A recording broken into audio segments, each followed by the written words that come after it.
Hi everyone, it's Lisa with Miss Provision here, where we talk about old-fashioned frugal living for the modern mom. And today I am enjoying a day off. I'm coming to you from the grocery store parking lot. It is the day after Easter, so Easter Monday, and I wanted to talk a little bit about why I take the day before and after a holiday off and lessons I've kind of learned along the way of mothering for 27 years. So we have a big family, and we usually end up hosting a lot of the holiday meals and preparations. And as the mom, I tend to be the one who makes the magic happen. So I'm usually the one who is shopping for the gifts, or at least thinking of the gifts, making sure we have everything planned, doing the grocery shopping, making the menu, buying all the Easter basket filler, buying all the stocking stuffers, all of those kind of things before the holiday. Which honestly, I kind of really like making the menu plan, and I really like doing the stocking stuffer, but it is work. And there's a lot of invisible and emotional labor that goes into hosting a bunch of people and making sure everything is ready and everybody has a good time. If you're a mom or a woman who has ever hosted a big family gathering, you know what I'm talking about. You might love it, but that doesn't mean it's not work. One thing I found, especially as a working mom of many, is that I need to take time for myself.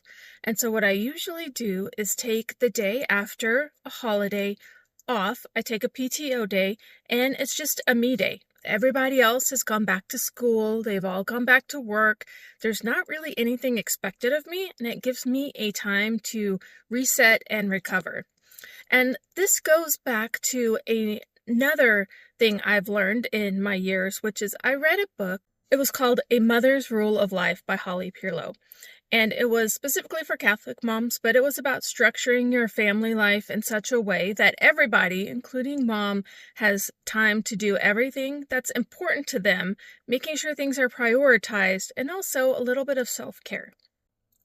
Self-care is really important. I know we always hear about the need for self-care, but usually the need for self-care, especially around women, is then being told that just go get a massage, or get your hair done, or take a hot shower, or a bubble bath with a glass of wine.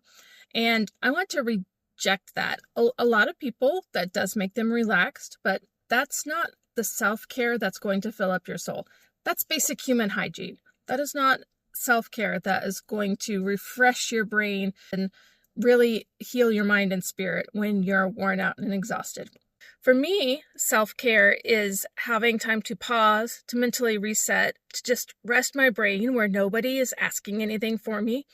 I think there are different personalities, and some people really get filled up, their cup refilled, so to speak, by doing those things for themselves, physical things.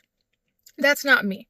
And what she talks about in her book is having a mother's sabbatical, which is even if you're a stay-at-home mom or a working mom or a student mom or any combination of the above, having a day, maybe one day a month, where it's just a you day to do the things you need to do, you want to do, a rest day where people are not needing you, asking you questions, a time of pause in serving others.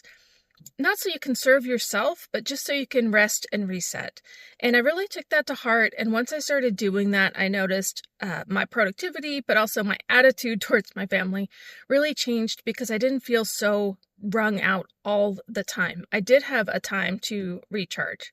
And for me, especially around the holidays, I spend a lot of mental energy, physical energy before making sure things are ready and getting outfits together and gifts and planning and coordinating, and usually there's school activities involved.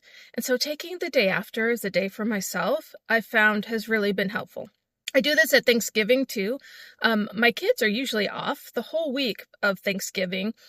And so I usually take Monday, Tuesday, and Wednesday off and hang out with the kids. That also gives us time to get ready for Thanksgiving dinner, clean the house. We do a lot of pre-guest cleaning.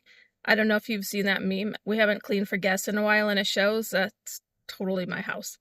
But I also always take Cyber Monday off, the Monday after Thanksgiving off. Again, everybody is back at school. Everybody else is back at work. I can just putter around the house. I can enjoy having a clean house.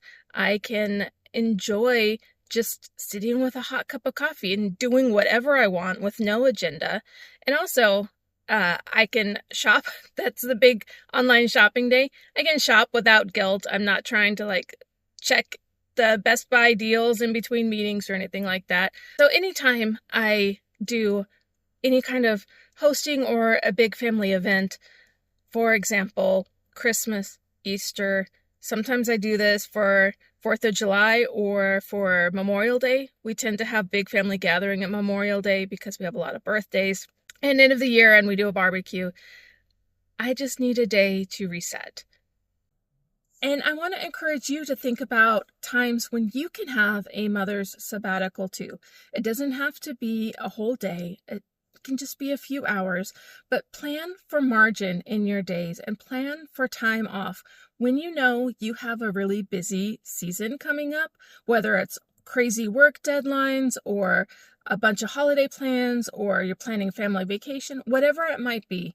Plan for time for you to land on the other side, rest and recover so that you can serve others, but also you're planning and take care of yourself. So yes, take care of yourself. Take that shower, have a long bubble bath, but don't forget that you also just need downtime. And it's okay to need downtime. You need time to rest, relax, and recharge so that you can be the best that you can be for your children, your family, and for everybody else.